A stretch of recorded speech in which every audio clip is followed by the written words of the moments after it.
So I just wanted to thank everybody so much for joining us for our first Lunch and Learn. I appreciate you taking this time to join us to learn more about our new toolkit, the A Manager's Guide to Incivility.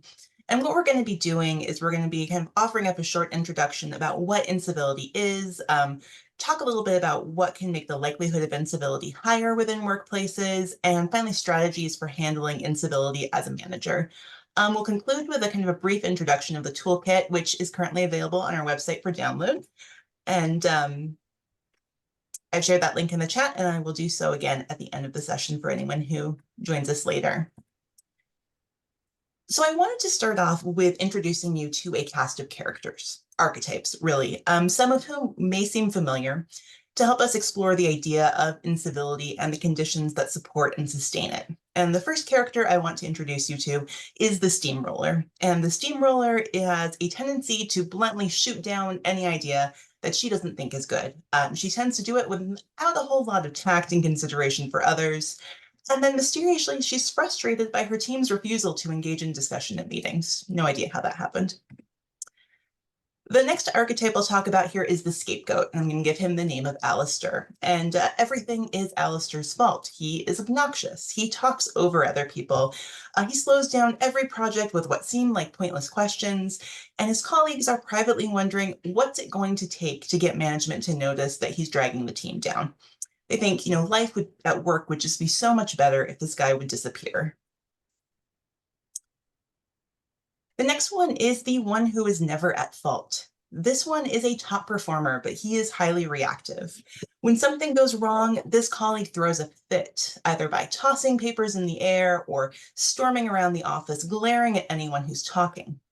But there's another component to this archetype as well. He always seems to find someone else to blame for what's happened, whether that's the administrative assistant for scheduling the meeting at a bad time, or someone who forgot to include a document in the meeting agenda. It's always somebody else's fault. When we think of the excluders, you might think of the eponymous Mean Girls, who exclude anybody who falls outside of their clique. But the thing that's interesting about the excluders is they can even be members of a marginalized group. Imagine in this case that Sam is a new employee who is non-binary. And on their first day, they're delighted to meet Triss, another non-binary employee. And they think, this is great. People will understand what I'm going through. Working with Triss will help protect me against any potential microaggressions or misunderstandings. But Triss doesn't only seem not interested in working with Sam. They're friendly with everyone but them.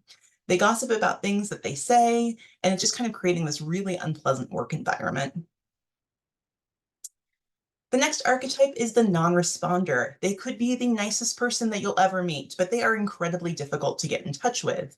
This is the person who you have to send at least 5 emails to get them to pay attention, and they've admitted out loud that they delete unread emails when their inbox just gets too full. When they do respond, they often kind of miss out on key information that's been sent out earlier.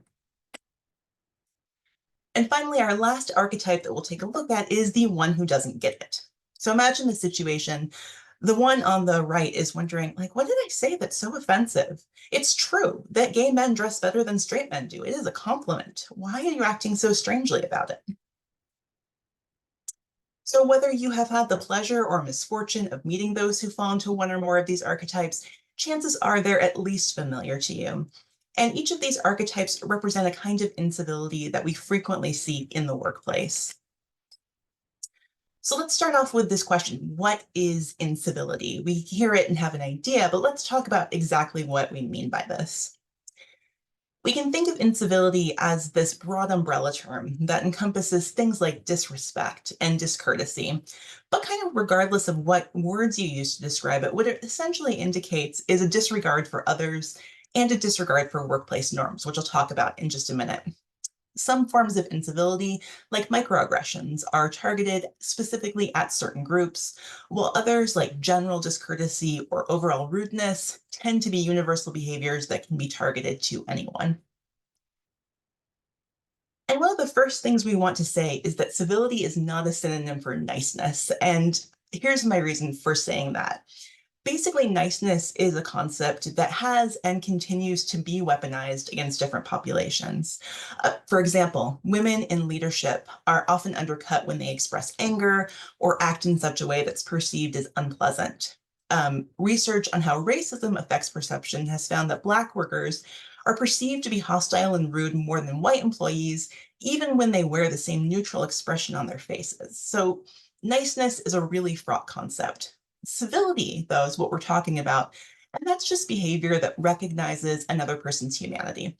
It says, I recognize that you have dignity, you have worth. Civility allows for open, honest discussion, even when people feel uncomfortable. So, again, not nice, civil. Basically, it encompasses respect for others, empathy, and responsibility for oneself. So, there's our definition of incivility, and now we have what we're ideally aiming for, which is civility. I referenced just a moment ago that not only is incivility disrespect for others or disregard for others, it's also a violation of workplace norms. And workplace norms are basically just expectations that help the workplace function. And they tend to kind of come in two forms. First are the articulated norms. And these are things that are talked about. They are formally established rules that are communicated through things like manuals and formal training and other organizational resources. The second are a little trickier because these norms are unspoken and they can be really simple. Something like how people tend to answer the phone, or this more complicated idea of what we mean by professional behavior that's basically gained through social learning, watching other people behave in a certain way, and then imitating it. I'm going to talk first about a workplace norm that you see a lot of incivility in, and that's communication. And communication norms can look very different from workplace to workplace. They can be things like, do you email someone? Do you text someone? Do you use salutations or sign-offs? The interesting thing about incivility that research has found is that it's not actually a person's personality that dictates whether or not they're likely to be incivil. It does play a role, but what findings have indicated is that what matters most is the belief about those organizational norms, how people should behave in an organization. And since communication norms are complex and deeply entrenched in how people think about their work, it's often linked to incivility. Communication helps us create a sense of community where people feel like they belong and they share emotional connections with each other. But it's also where you get incivility, whether it's an all caps email, a 2:30 a.m. text message, or a rude note left on someone's memo. But here's the really tricky thing about that. Norms are different between workplaces. Let's take a look at this very fictional example of two workplaces. In workplace A, we've got a tech startup. We've got this exchange scene, it's casual, it's informal, it could be read as rude in other situations, but let's say in workplace A, this is completely acceptable. But in workplace B, you can see they're sending more formal, more email-like text messages. Now imagine if someone from workplace A comes into workplace B and they start communicating using the norms of their prior workplace or vice versa. So again, it's not that anyone is out to be rude, it's just simply that they've got different expectations and different ways that they're thinking about this. And here's the thing about incivility that can make it so tricky to deal with. Unlike outright bullying, incivility is ambiguous in its intent to harm. An uncivil comment is something that could be reasonably explained away as a mistake either on the instigator or the target's behalf, dismissed as an interpretation or linked to hypersensitivity, which doesn't exclude the incivility. But generally, incivility is kind of like, did you mean to harm me with that? I can't really tell. So we can see this ambiguity in the case of the clueless comment about gay men dressing well. And this is the trouble with many microaggressions that are targeted at specific groups. In this case, the comment is uncivil not because it's clearly harmful, but it could cause harm to the target of the incivility, who is probably tired of hearing about the same stereotypes over and over again, and who understands that these types of comments are born from larger forces of heteronormativity and homophobia. When we think of incivility, we may first think of active, confrontational actions like that, things that seek to demean, discomfort, or harm others. But incivility can also be passive, and this is where it can be really difficult to see because they can look like avoiding or ignoring the target of incivility. It can also take verbal or physical forms. So, for example, gossiping with others can be a form of incivility. So can changing the copier code without somebody's knowledge just to make their life a little bit more difficult. It can be direct or indirect. So, direct in that the incivility is targeted at somebody, shouting at somebody. It can also be indirect, in which case the uncivil action or language is directed around rather than directly at the target. So, incivility may not be anything that someone even says.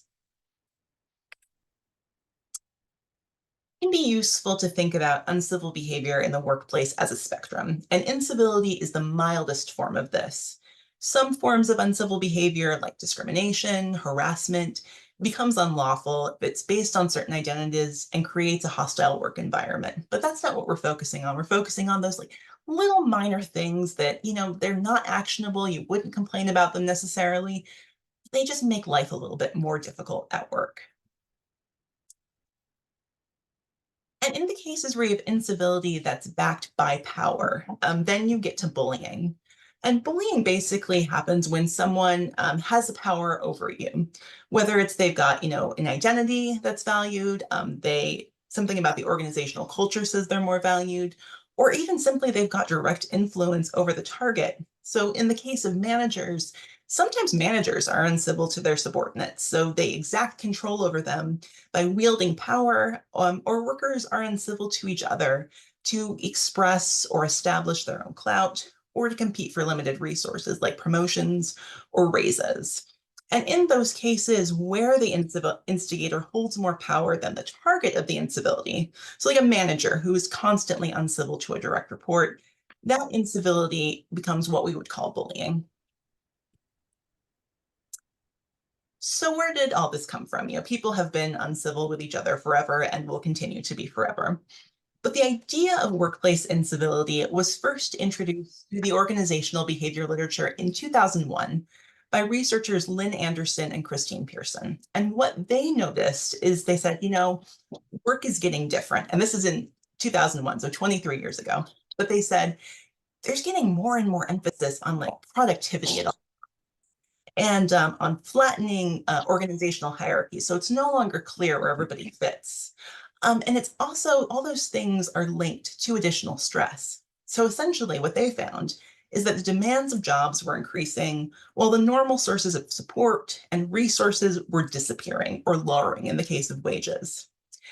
And what they found is that additional stress diminishes a person's ability to cope with irritations or triggers.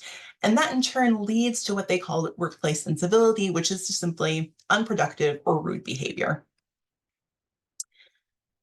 Incivility, though, does more than establish an unpleasant working environment. Employees can lose a lot of time to incivility, whether that's avoiding the instigator, saying like, oh, I just don't want to talk to them. I'm going to dodge into this other room, or worrying about the incident or future interactions.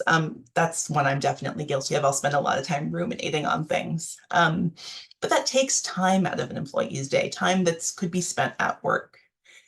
Researchers have also found that productivity tends to go down, as does creativity, and that employees, when they're experiencing a lot of incivility, they might just kind of decrease their effort. Like, why try so hard at work? Or, let the quality of their work decline. Incivility has another effect too, in that it leads workers to often feel less committed to their employer because they think, my employer is not keeping me safe. My employer doesn't care that I'm experiencing this. And this is the case even if somebody just witnesses an incivility. They don't even have to be the target of it. And it takes up managers' time too. So research has estimated that managers spend an estimated 13% of their time dealing with incivility on their team, whether that's taking the form of navigating relationships, worrying about actions, helping restore the peace. And if you're not math inclined, I'm definitely not math inclined, but in a 40-hour work week, that's just over 5 hours of time a week just spent on incivility. And what happens is once it gets started, it tends to get worse. So workers react to perceived attacks and incivility in multiple ways. And this can be, like we said before, avoiding somebody. But it can also be reciprocating with increased aggression. You're going to send me a rude email, I'm going to send you a rude email right back. Or somebody could just say, I'm not dealing with this. I'm not paid enough to deal with this. I'm just going to kind of half do my job and then go home. And this can lead to what Anderson and Pearson called the incivility spiral.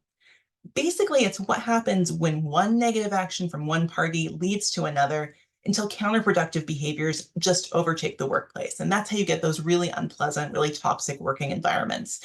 They all tend to start with individual occurrences of incivility. I'm going to shift gears a little bit and talk about some of the risk factors for incivility. What are those things that create a climate in which incivility can occur, in which you get those toxic work environments? Here's the interesting thing about incivility. We might think, some people are just jerks. But research has actually found that personality is not the biggest driver of incivility. People can, obviously, be unpleasant in all walks of life, but incivility at work has been traced kind of foremost to organizational factors. And there's good news and bad news about this. The good news is that some of them can be controlled, or at the very least, they can be anticipated. So, one of the chapters you'll find in UPower's toolkit about incivility allows learners to rate their own organization or their team, say, like, how likely is incivility to happen? But for this presentation, I'm going to outline the three categories that help us predict incivility within the workplace. The first is that your job just isn't great. And by that, I mean that you have excessive work demands. You work long hours. You have to work really hard. You have time pressure. Sometimes the expectations or the responsibilities you have are maybe just not even clear, and you have to kind of worry about what is it that I'm supposed to be doing exactly. These have all been linked to job strain, which is one of the most common sources of stress at work. And high levels of job strain has been documented extensively in that they compromise performance, they elicit frustration, they elicit worry. And what happens when someone gets frustrated and worried at work is what psychologists have coined as the frustration aggression hypothesis. And that basically says individuals, some of them, can react to frustration by becoming aggressive with others. So in this case, your job's not great. Maybe somebody takes it out on you, maybe you take it out on somebody else.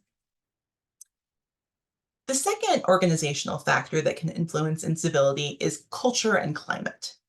And this basically says problematic behaviors do not develop in a vacuum. Some employees might come into an organization with pre established tendencies to be uncivil, but others of them are kind of just reacting to the culture of their workplace. So, for example, let's say an organization's values include competition and success at all costs.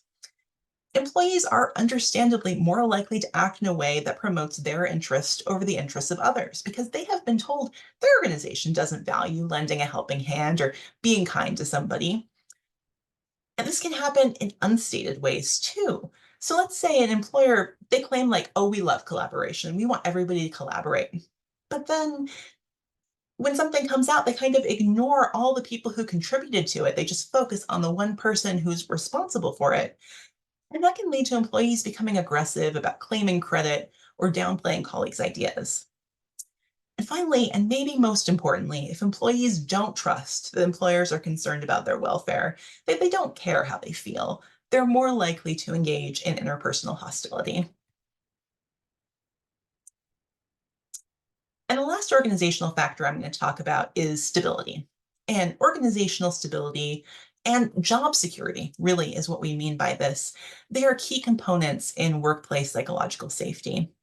Several markers of organizational instability have been identified as contributing towards an environment that's conducive to incivility. And those include things like budgetary issues, knowing that there's not quite enough money to go around. Things like organizational changes. Maybe you've had 3 new directors in the past 6 months. That's not going to make people feel comfortable. Or just shifting employment conditions. Let's say that all of a sudden you notice that everybody who's coming in is a temp.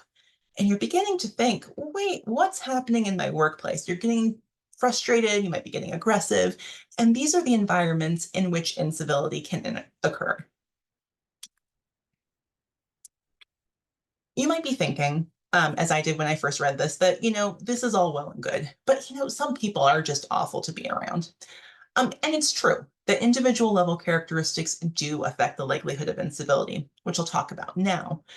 But before I do that, I want to emphasize that organizational characteristics are the first thing that we recommend looking at, since people tend to kind of react to stressors in different ways. Some of them attempting to control the threat, others of them minimizing or withdrawing from the situation, and others becoming uncivil. But we'll leave that behind and talk about some of those characteristics that make it more likely that person's likely to be uncivil. The first of those characteristics is reactivity.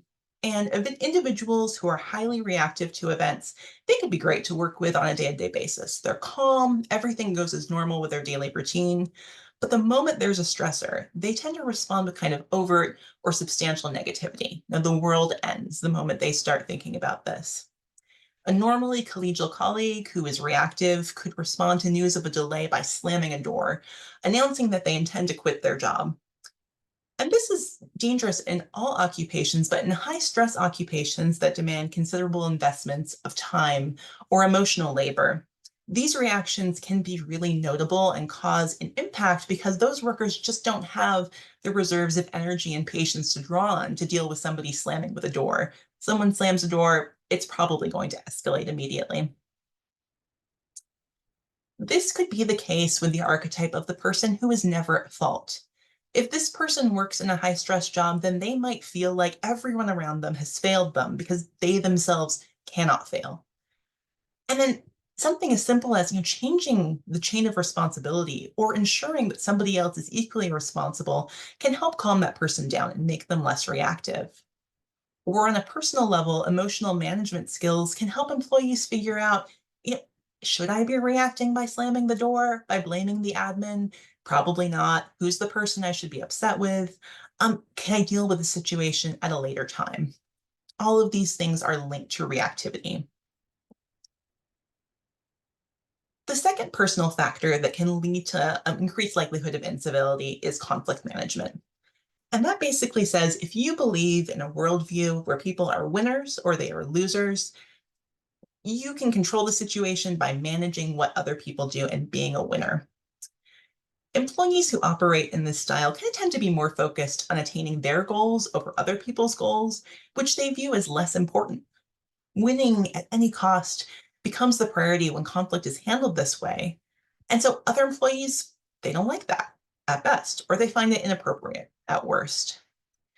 Interestingly and kind of ironically, employees who have this dominating conflict management style that win at all costs, you have to agree with me, they're more likely to be targets of incivility as well as instigators of incivility. The steamroller, who we introduced first, could be an example of incivility that results from a dominating conflict style. Since the steamroller has handled other experiences by simply saying, you're right, you're wrong, her employees have concluded it's just better not to argue with her at all, to just withdraw, which makes for both an ineffective team and a manager. And chances are, if something goes wrong, then people may well turn on the steamroller and say, like, you're the one who's responsible for everything that's happened. Another example of personal factors is what we call problematic individuals. Um, and all that's very well and good, but problematic individuals is what about that one guy? It seems like the person on the team, it's caused by that person and that person alone. And these are the people who we call problematic individuals, who, you know them, they tend to lack insight about themselves. They frequently talk over others, but they expect to be listened to. They denigrate others, but they expect to receive all the empathy and care in the world when it comes to their concerns. They're always trying to validate themselves in team interactions. But here's the interesting thing about problematic individuals. They're not usually the sole cause of incivility. Sometimes they're just a symptom of dysfunctional communication or interaction patterns among a team. And if this sounds familiar from the beginning, yeah, this is our scapegoat, an example of a problematic individual. But with the scapegoat, things get tricky because while the group may come together to scapegoat this person, they're the ones responsible for all the problems. A lot of the problem rests with the circumstances that produced this ability, this group, the scapegoat, or group dynamics, or high job stress, or leadership that says we don't have a problem, they just deny or ignore it. Those are also major components in these cases. And what research has found that if the scapegoat, that person who everything would be better if they were just gone, if you remove them, it's better for a while. But removing them doesn't cure underlying organizational pressures, negative dynamics, or just a dysfunctional culture. And then you may end up with another scapegoat and kind of start the same cycle over again. So we talked a lot about, what incivility is, kind of where it comes from, and I want to talk about what we can do about it. We are not the first organization to produce an incivility toolkit. But what we found when we were approached by a member of our community of practice and said, hey, this is a major problem in my workplace. Can you produce something that will talk about this? We did a search and we found that there are lots of tools available, but they tend to kind of be targeted to individual employees who are experiencing incivility or leadership, kind of upper level leadership who are like, what can I do to create a more civil organization? But we realized that that left a big factor missing, who was likely to deal with incivility on a pretty regular basis and who might not have a lot of guidance in tackling it. And those are kind of those managers of teams that occupy that unique space in between employees and leadership. And the reason we targeted managers with this toolkit is because they are the most likely to see the daily functioning of a team. They know those dynamics. They know the ways that incivility can manifest. And because of their position, they can carry concerns between their teams and leadership. They can support individual workers and they can advocate for change. And then finally, managers have social influence to encourage incivility. The same strategies that they're taught, to be a manager, to encourage engagement and dedication in work, they can also be used to create civil environments where people just do their best work. The first is kind of in leadership strategy. And that's because the culture of your organization is determined by the highest leadership or the mission. But managers tend to be the ones who implement that culture, and they play a role in determining that culture through their leadership style. This relationship comes not so much from what leaders say, but what they focus on, what they react to, what behaviors they model. Managers can talk about, be kind to each other until they're blue in the face. But if they're not actually acting that out, employees really pay attention to that. And scholarship has identified several key aspects of leadership that contribute to a healthy organizational culture. Things like being open, being collaborative, fostering creativity, inviting exchange, inviting people to be wrong. Those are the kinds of things that build trust within a team and let people kind of go out on a limb a little bit. Another aspect of leadership style is nurturing empathy. And these practices can help create a psychologically safe working environment. And that's where people feel like, okay, I can go to work and I'm probably not going to be yelled at today. And they feel comfortable and they feel authentic and secure in their positions at work. Obviously, even the best work environment, you're still going to get personality conflicts, you're going to get deadlines, you're going to get other pressures. But a lot of problems can be solved when employees participate in the solution. And when people are comfortable and they have those high quality relationships, they're more likely to kind of open up and grasp other people's points of view more fully. In a safe environment, difference is not threatening. It's just difference. That's fine. Defensiveness becomes less necessary. Trust and empathy is a big part of reducing incivility. But what happens if you are a manager and you overhear or you're told about an uncivil interaction?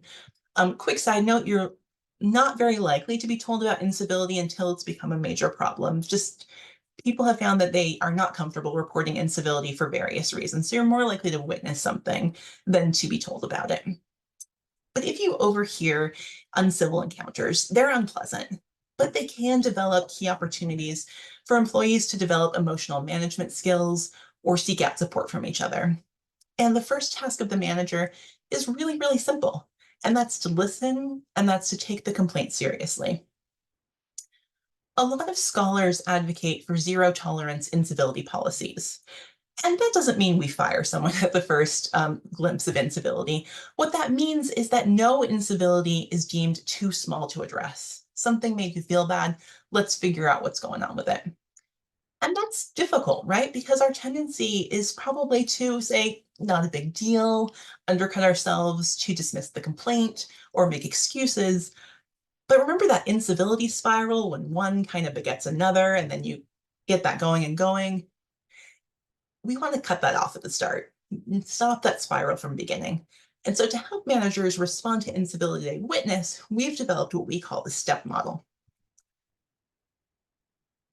The first actions that help reduce incivility are always the same. Help employees feel heard and valued and demonstrate that incivility is unacceptable. And managers can help the situation by staying calm. That's kind of the first thing to do here, is to, like, even if someone has said something that really makes you angry, staying calm is the first step in this sort of thing. They can also help by taking a position of neutrality.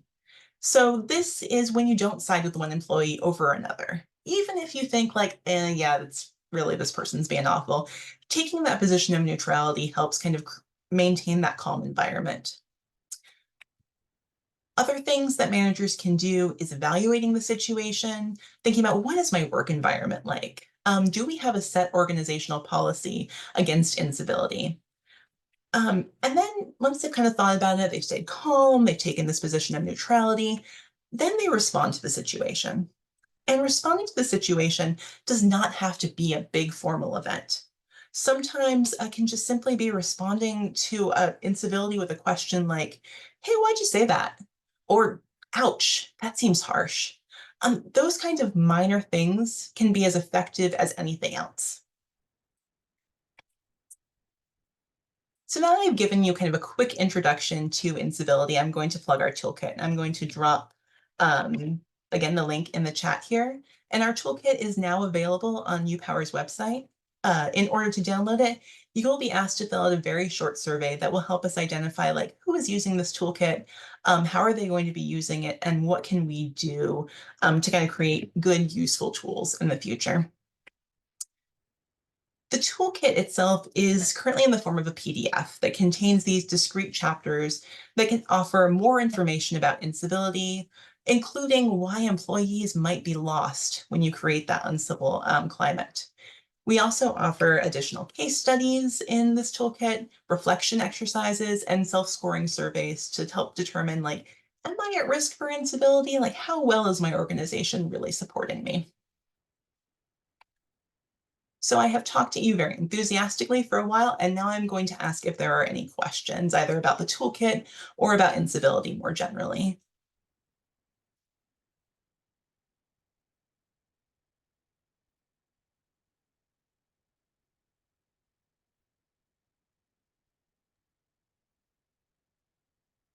There, this is Rosie. Thank you so much, one, for this time. This is very important. And I want to, with the toolkit, obviously we haven't gone through it yet, but questions arise. Is there information who to reach out to? Just reach out to you directly or? Yeah, reach out to me directly, absolutely. Perfect, thank you. And one of the things is, we're a fairly new research center and we're trying to develop materials that are really responsive to what people need. So if you say, hey, you really need to add this section on X, we are happy to work with somebody to develop that. Thank you. Thank you. Any other questions? Wondering about the toolkit? Wondering about incivility?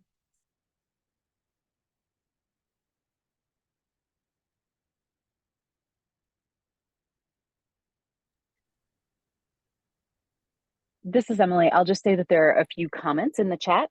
If people, didn't feel like they could say right now, but Ryan Olson is letting us know that there is another, for those people who are interested in learning more, there is another tool for assessing respectfulness in the workplace that we might want to be aware of.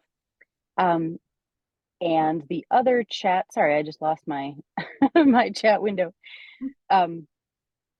was just, sort of a comment of, enthusiasm. Thanks all so much. I'm happy to hang around and answer more questions, talk about the toolkit, preview things a little bit. But before I send everybody off to finish the rest of your Friday lunch, which again, thank you all so much for taking this time on a Friday to join us. I've dropped a link to a end of event survey that our evaluation team has presented. It takes about 2 minutes, and we're really thankful every time someone fills it up, helps us tell us, who's attending, what do folks want out of this kind of thing, and what can we do in the future. So again, thank you all so much for joining us. Have a great rest of your Friday. I hope it is a civil one, and I'll hang on for a little while longer if anybody wants to chat more.